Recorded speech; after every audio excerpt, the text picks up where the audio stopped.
Okay, KTC, let me get our first little slide up here, but welcome to another update. We are at the start of our next training block. You have already completed 1/4 of training.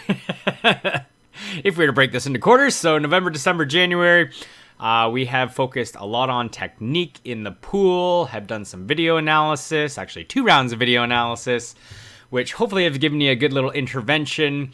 As I've said on the pool deck a few times now, technically speaking, you're all looking really good. Sure, there's a spectrum, and some of you do have a little bit more to work on than others. If you're thinking, no, I got a lot to work on still. But you do have the foundation to really get into a little bit more training, and fitness and technique can progress at the same time. So obviously, as you're focusing on technical aspects, you are getting more fit. You're doing miles in the pool. As we focus a little bit more on fitness, don't lose all your focus on the technique. And there's going to be times and places like during the warm-ups, and there will be different drill sets that we do work in there. On recovery weeks, we're going to go back to a little bit more technique. So that should never go away. But there are other technical aspects beyond just arm mechanics or body position or stroke timing. Now we're going to get more into technical aspects like holding the water, applying force efficiently, effectively to the water. We're going to talk about stride rate. I'm in running. Stroke rate, getting the arms going a little faster. And you're going to hear me talk a lot about force and frequency, because really when it comes down to it, those are the 2 secrets to swimming faster. It's applying force to the water frequently, so quickly, and hopefully appropriately, so that you are maximizing the amount of energy that you're putting into each arm pull.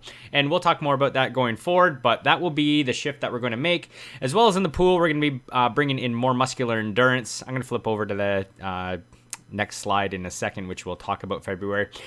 Bike, we did a ton of overgeared work. So muscular strength and endurance, killed it. Hopefully you're feeling a little stronger on the bike. We've done a lot of pedal circle work on the Wednesday nights, really trying to tune that up. If you've put in some additional miles on other days, hopefully that has been the case.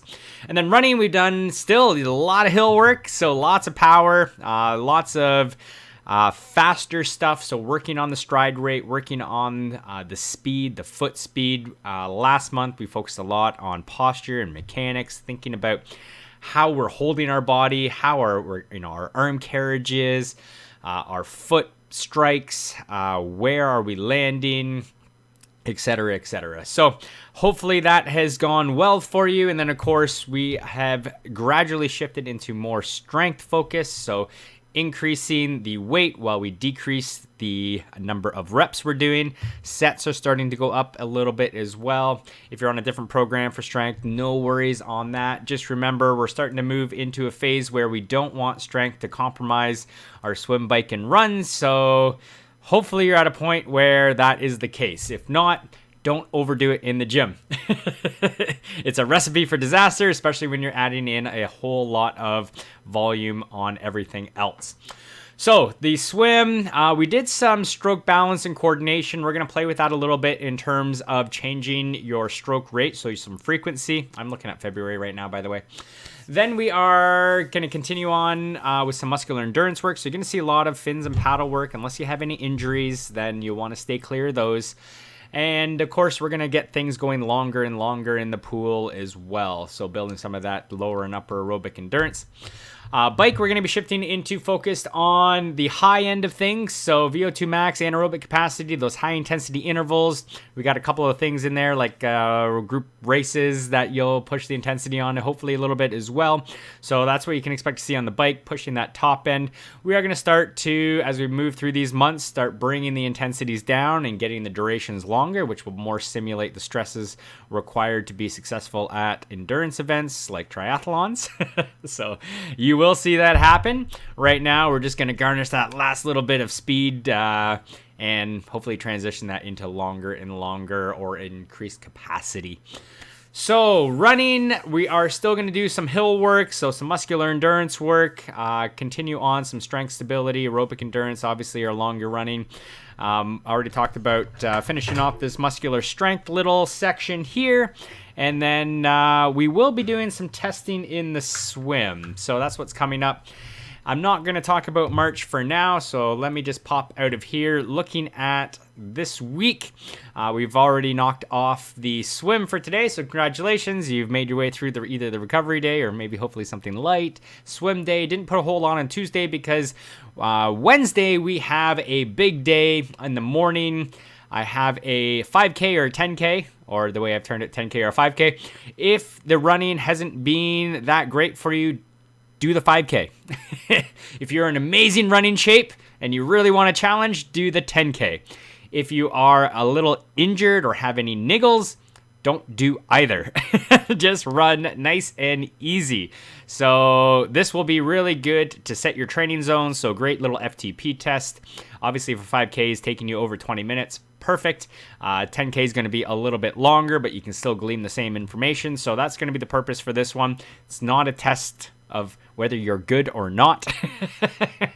It's just a matter of where does your steady state land and what are your speeds, heart rates, cadence, etc. What are you tracking that we can look at where your pace stabilizes throughout the duration, and we can determine your threshold training zone from there, which we can then calculate all the rest of the training zones, or at least Training Peaks can calculate all the rest of the training zones. So I still need to do a little bit of a follow-up, give you a little more background on what threshold is, why it's important, how we set all these training zones. But if you go out and run a good 10 or 5K, plug it into your Training Peaks zone calculator, you should be good. So then we are going to do a little fun crit race on the Wednesday night. So if you're totally bagged and do the time trial in the morning, you can show up, no pressure, and it's not that you have to crush a workout per se. So if you're feeling good, we'll do a little race. If you're not feeling good, you can just go for a little ride with everybody, hang on, and you'll end up racing. I know how competitive you are. So we are doing a little more isolateral fin paddle work, really trying to nail in that stroke timing from the arms to the legs. So you're going to see that revisited at least this week, and it'll sprinkle in from time to time. Muscular strength, it will be our focus. So again, the warm-ups pretty much stay the same, and of course, you're always able to modify this. You don't have to go through all these activations sequence, but do something. Do some dynamic warming up, warm-up exercises, and then you can get into the main set. If you have not been lifting heavy, don't go right into lifting heavy. This is only if you've been progressing the last 3 months. If you are just getting into the gym for the first time, keep it simple, keep it lightweight. Again, don't hurt yourself and compromise your swim, bike, and run. You should feel like you're leaving the gym feeling good, not totally crushed. And sometimes it's deceiving. If you leave the gym feeling crushed, man, that next day and actually 3 days later is going to be even worse. So really be diligent at lifting at your ability level or strength level or whatever you've been doing in the gym. Don't ramp it up too quickly. But again, if you've been doing it, that's the direction that we've been that we are moving in, is heavier weight. Make sure you are not lifting any heavier than you can move with perfect biomechanics or lifting technique. If you're not sure whether you have that or not, I'd recommend getting a personal trainer to look at you. And be safe. Don't injure yourself in the gym. And then, of course, same idea with the stretching. You don't have to do all of these, but just some ideas. Great to do some stretching at the end and keep flexible. Moving on to the run, we're going to do some tempo work on the Fridays. So you're going to see a whole bunch of tempo runs. I'm going to start bringing those back in. Those were golden for me last year, and I know a lot of other athletes really pushing that upper aerobic end, which is where you're going to spend most of your time working at, I'd say, 70.3 or below. So half Ironman distance or half tri distance all the way down to your sprints or tries. You'll probably be doing tempo. So really good to put some of that work in there. And then, of course, we always have our Fridays.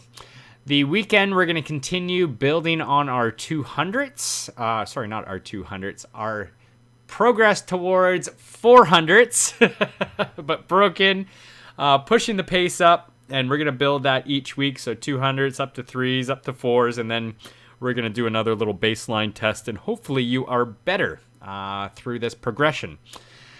And what else? We are going to start sprinkling in a little bit more intensity on the endurance run or rides. So this one will have a little pops of tempo in there. Then we're just going to go long again and then back to some tempo. And then our running, we're going to continue to lengthen out. Again, this is at the highest common denominator, I'd say, at the moment. So if you're not running 2 hours, don't go out and run 2 hours, please. It should be very slow progress. If you are only at an hour, then maybe bump it up to an hour 15, or stay at an hour if you're still feeling that you're tired or beat up after an hour run, or whatever your duration you're currently at. Very slow progress. Really, we're only looking at about 10% per volume per week. Now, that's hard to calculate when you are changing intensities, but you could use 10% per week for the Sunday run just for duration if you're always running it at the same easy intensity. That being said, even that you can prolong. So I typically stay at the same running duration for a few weeks before bumping it up. So once I finish, a couple weeks and I'm like, I didn't feel that one at all. Felt good. Then I know I'm ready to move on to the next little bump. So progressive overload. We are going to talk more about training stress and what to look for and how much you should be increasing training stress to stay safe and healthy. I'd say it was a wonderful talk last night, and that was one of the overarching themes was gradual progression. You get into trouble when you change something too much too soon. So anyway, this can be a really useful tool to manage your overall training stress. So as we go through the month, you're going to see very similar type workouts. So we got some muscular endurance on the swim and some speed, muscular endurance, some more little bit aerobic endurance. And we are going to be doing a test set after our recovery week. So as we get into, I guess this is still end of February, but the beginning of March, day before March, I guess, we're going to hit another CTS test set. So really hit the swim hard. We're going to be testing it at the end. And that hopefully will show some results. So at the end of the month, I'm also going to throw out there, and I haven't put it on the plan, on the 25th, I'm looking at doing a race simulation. I'm going to probably try to hit I'm not going to say probably try. I'm going to hit a 70.3, so half Ironman, where we swim in the morning. Hopefully I can find some space at H2O, might be able to ride, and then jump up onto the treadmills and run. So more info on that.